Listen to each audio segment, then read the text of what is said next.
आप लोग पार्थ सर्कस में काल जो किया हमारी पुलिस भाई का साथ आपको भुगतना पड़ेगा।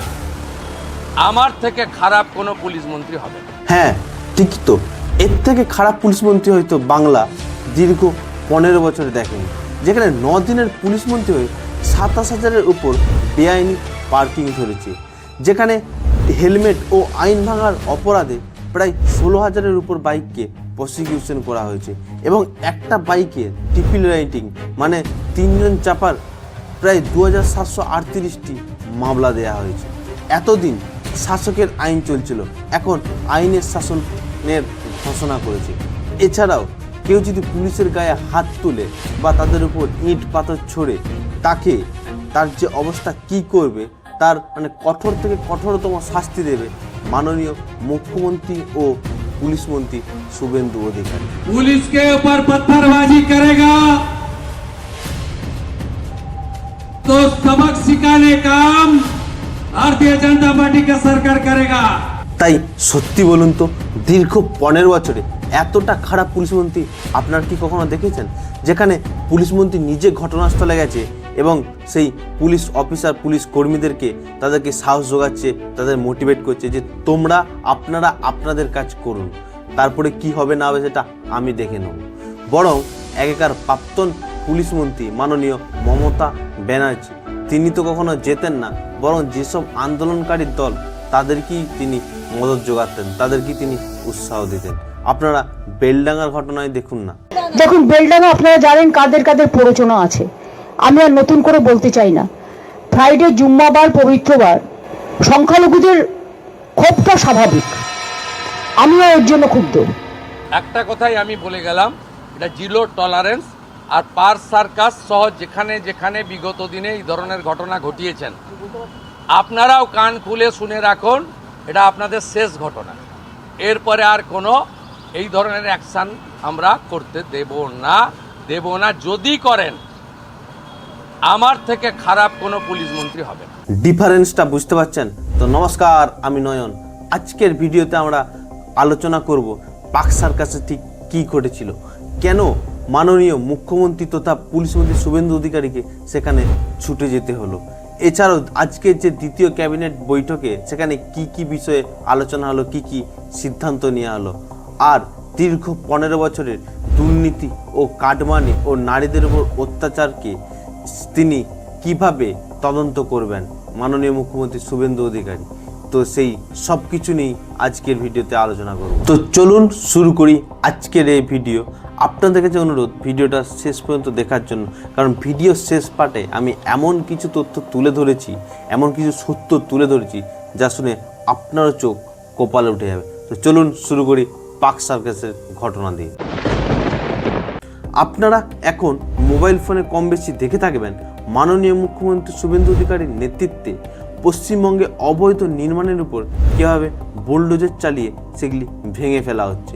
কলকাতা, শিয়ালদা, হাওড়া সহ একাধিক জায়গায় এরকম ঘটনা ঘটছে, তার মধ্যে পার্থ সার্কাস একটি অন্যতম, যেটাকে পশ্চিমবঙ্গের মিনি পাকিস্তানও বলা হয়। রবিবার দিন পুলিশ ও বুলডোজার নিয়ে সেই পার্থ সার্কাসে অবৈধ নির্মাণ ভাঙার জন্য সেখানে পৌঁছায়, কিন্তু তখনই শুরু হয় সেখানকার কয়েকশো মানুষের বিক্ষোভ। তাদের দাবি এই পুলিশের বুলডোজার নীতি তারা মানে না।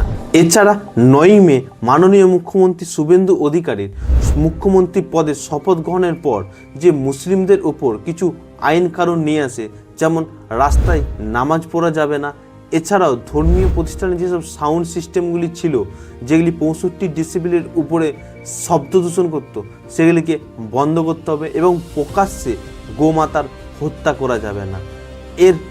এরই তারা প্রতিবাদে তারা বিক্ষোভ দেখায় সেখানে, কিন্তু পুলিশ তাদেরকে সেখান থেকে তাদের বিক্ষোভ হাঁটাতে বলে, কি তাদেরকে সেখান থেকে সরে যেতে বলে, কিন্তু তারা সরেনি। তখনই শুরু হয় এক চরম অশান্তি।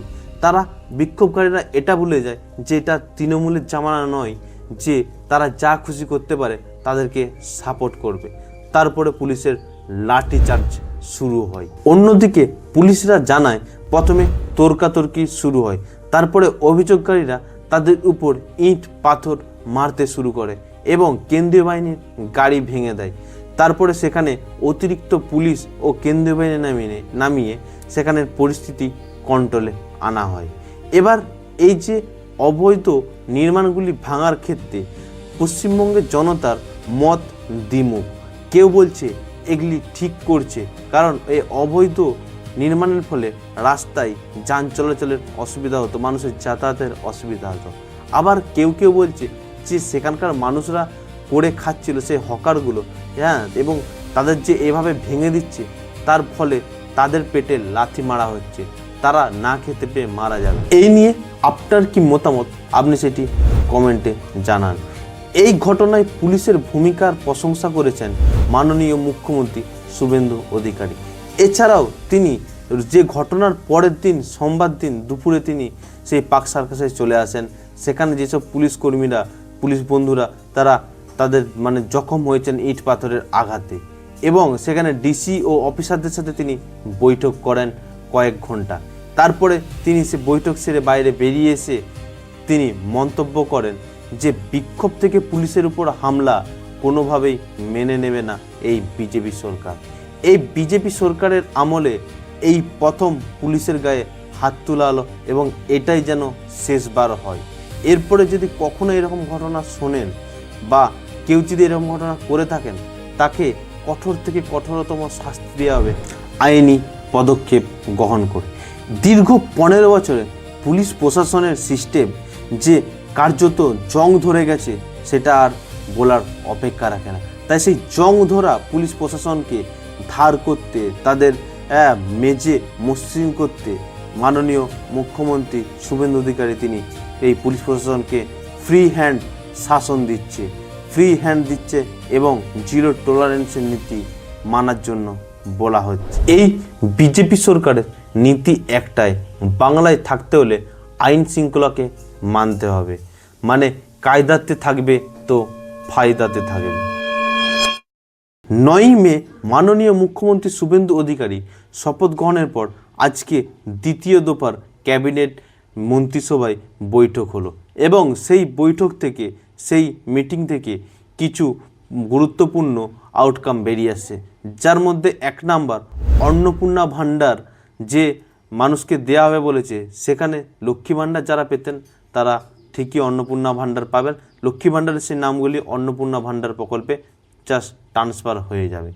এছাড়াও 1 জুন থেকে মহিলাদের ফ্রি বাস সার্ভিস দেওয়ার যে তারা প্রমিস করেছিল সেটি কার্যত করা হলো।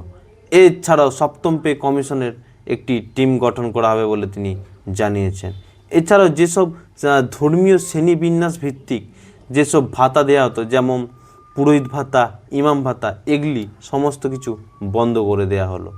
আর ডিএ নিয়ে কোনো কিছু আলোচনা করা হয়নি বলে জানানো হয়েছে। আর এতেই অনেক চাকরিজীবী সরকারি চাকরিজীবী মানুষের ক্ষোভ ফেটে পড়ছে, কারণ প্রথম ক্যাবিনেট বৈঠকে বলা হয়েছিল যে এই সোমবার দ্বিতীয় ক্যাবিনেট বৈঠকে এইটা নিয়ে কথা বলা হবে, কিন্তু যখন এই ডিএ নিয়ে কোনো আলোচনা হয়নি, সেটাই মানুষের ক্ষোভ যে এরাও কি একই সরকারের মতনই করবে আমাদের সাথে। কিন্তু আমার যতদূর মনে হচ্ছে যে না, দেখুন এই সরকারটার বয়স সবে মাত্র 10 দিন হলো, এবং এরা সকলেই ইনএক্সপিরিয়েন্স। কারো মন্ত্রী সবাই কিভাবে একটা রাজ্যকে চালাতে হয় কারো এক্সপিরিয়েন্স নেই।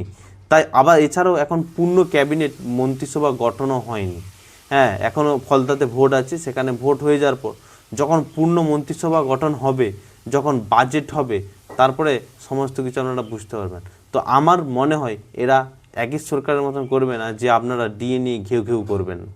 তো আমার মনে হয় যথা এরা ঠিকই দিয়ে দেবে এই সরকার, কোনো অসুবিধা নেই, কিন্তু সেটা একটু টাইম লাগবে। কারণ শুধু একটা দিকে ফোকাস করে 7ম পে কমিশন ডিএ একবারে সব ঘোষণা করে দেওয়াটা তো একদিকে ফোকাস করে সব ঘোষণা করে দেওয়া তো ঠিক হবে না। কারণ রাজ্যে আরও বিভিন্ন সেক্টর আছে যারা এখন চাকরি পায়নি, তাদের এখন কর্মসংস্থান তৈরি করা, এছাড়াও আরও অনেক কাজ আছে, সেগুলো আস্তে আস্তে ধীরে ধীরে সমস্ত কিছুই হবে। এই সরকার বলেছে যে তারা সরকারি কর্মচারীদেরকে নিয়েই চলতে চায়, তাদেরকে কুকুরের মতন তার সাথে ব্যবহার করবে না। তো দেখা যাক কি হয় ভবিষ্যতে ডিএ নিয়ে।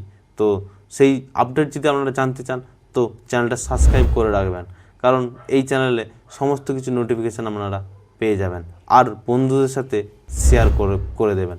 চলুন তারপরে দেখা যাক নেক্সট ঘটনা নিয়ে।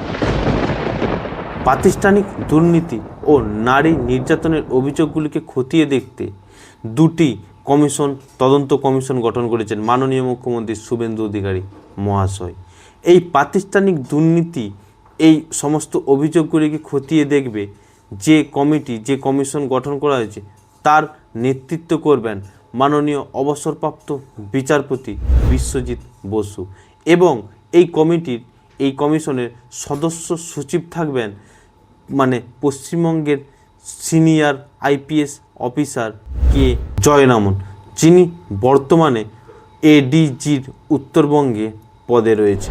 এছাড়াও নারী নির্যাতন ও শিশু কল্যাণের উপরে যেসব অভিযোগগুলি আছে দীর্ঘ 15 বছরে, সেই সমস্ত কিছু খতিয়ে দেখার জন্য যে কমিশন গঠন করা হয়েছে সেই কমিশনকে নেতৃত্ব দেবেন মাননীয়া অবসরপ্রাপ্ত বিচারপতি সমাপ্তি চট্টোপাধ্যায়, এবং সেই কমিশনের সদস্য সচিব থাকবেন সেখানে মাননীয় সিনিয়র IPS অফিসার দয়মন্তী সেন, তিনি বর্তমানে ADG আর্ম ফোর্সের পদে কর্মরত আছেন।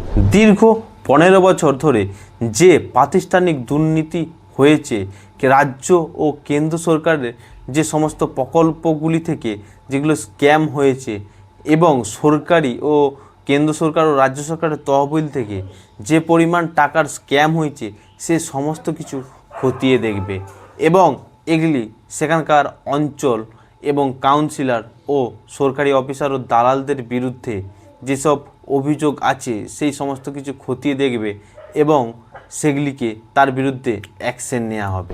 এছাড়াও মাননীয় মুখ্যমন্ত্রী শুভেন্দু অধিকারী মনে করছেন যে 1 জুন থেকে এই কমিটি কার্যক্রম হবে, এবং তারা আশা করা যাচ্ছে 30 দিনের মধ্যে তারা এই সমস্ত রিপোর্ট বার করবে যে কার বিরুদ্ধে কী অভিযোগ আছে, এবং সেই পরিপ্রেক্ষিতে পুলিশ দ্বারা BNS যেসব রুলস অনুযায়ী FIR হবে এবং তাদের বিরুদ্ধে সমস্ত তদন্ত হবে, এবং যদি তাদেরকে দোষী সাব্যস্ত হয়, তারা যদি দোষ পাওয়া যায় তাহলে তারা তো জেলেই যাবে। এছাড়াও যেসব নেতা নেত্রী বা কাউন্সিলর বা তৃণমূলে মদত পেয়ে মেয়েদের উপর নির্যাতন, কাউকে মেরে দিয়েছে, শিশুদের উপর নির্যাতন করেছে, তাদেরকেও ছেড়ে কথা বলা হবে না। সেই সমস্ত কিছু রিপোর্ট দীর্ঘ 15 বছরে কী হয়েছে সমস্ত কিছু তৈরি হবে, তারপর তার বিরুদ্ধে অ্যাকশন নেওয়া হবে। ভাইপো এবার বারবার কোর্টে ছুটছে, কারণ ভাইপোর বিরুদ্ধে যেসব কেসগুলো হয়েছিল, প্রথম যিনি FIR করেছিলেন সেই এই বিধানসভা ভোটের আগে ভোট প্রচারে ভাইপো যেসব থ্রেট, যেসব হুমকি, ধমকানো চমকানো, যার ফলে পশ্চিমবঙ্গের শান্তি বিঘ্নিত হয়েছে, সেই BNS যেসব ধারা অনুযায়ী কেস করেছিলেন সেগুলি। এছাড়াও তার নিজের দলীয় কর্মী তৃণমূলের এক মুসলিম নেতা, তিনিও ভাইপোর বিরুদ্ধে FIR দায়ের করেছেন। তাই ভাইপো তাড়াতাড়ি কোর্টে ছুটে গেছেন। এই আগে যখন তৃণমূলের শাসনে যখন তারা কোর্টকেও মানত না, কোর্টের আইন কানুনও মানত না, এখন সেই কোর্ট, সে আইন কানুনের ভরসা, সে আইন কানুনকেই মেনে এখন সেখানে ছুটে যাচ্ছে, এবং তিনি সেখানে আর্জি করতে গেছে যে আমাকে এরা ফাঁসাচ্ছে, আমার বিরুদ্ধে ভুল অভিযোগ করছে, হুজুর আমাকে বাঁচান, আমাকে জেলে পুরে দেবেন। বলে না পৃথিবী গোল, সময় সবারই আসবে। তো আজকে সময় এসেছে, যিনি এই অভিষেক ব্যানার্জি যখন ক্ষমতায় ছিল তখন মানুষকে কম থ্রেট দিয়েছে, কম হুমকি ধমকানি চমকানি কম করেছে। তো আপনাদের কি মনে হয় অভিষেক বন্দ্যোপাধ্যায়কে কি জেলে ঢোকানো উচিত? অভিষেক বন্দ্যোপাধ্যায়ের বিরুদ্ধে যেসব FIR হচ্ছে সেগুলি কি সঠিক? তো সেগুলি আপনারা কমেন্টে জানান। আর ভিডিওটা ভালো লাগলে লাইক করুন, চ্যানেলটা সাবস্ক্রাইব করুন এবং বন্ধুদের সাথে শেয়ার করুন। আমরা চ্যালেঞ্জ নিয়েছি এই 45 দিনে বিজেপি সংকল্পপত্রে যেসব তারা প্রতিশ্রুতি দিয়েছিল সেই প্রতিশ্রুতি কতটা কি তারা মানুষকে স্যাটিসফাই করছে, সেই সমস্ত কিছুই আমরা ক্লোজলি অবজার্ভ করব। তাই 45 দিনে 45টি ভিডিও আসবে প্রতিদিনের কি করছেন। তো চলুন আজকে নিয়ে এতটা দেখা হচ্ছে নেক্সট ভিডিওতে। ততক্ষণ ভালো থাকবেন, সুস্থ থাকবেন এবং সতর্ক থাকবেন।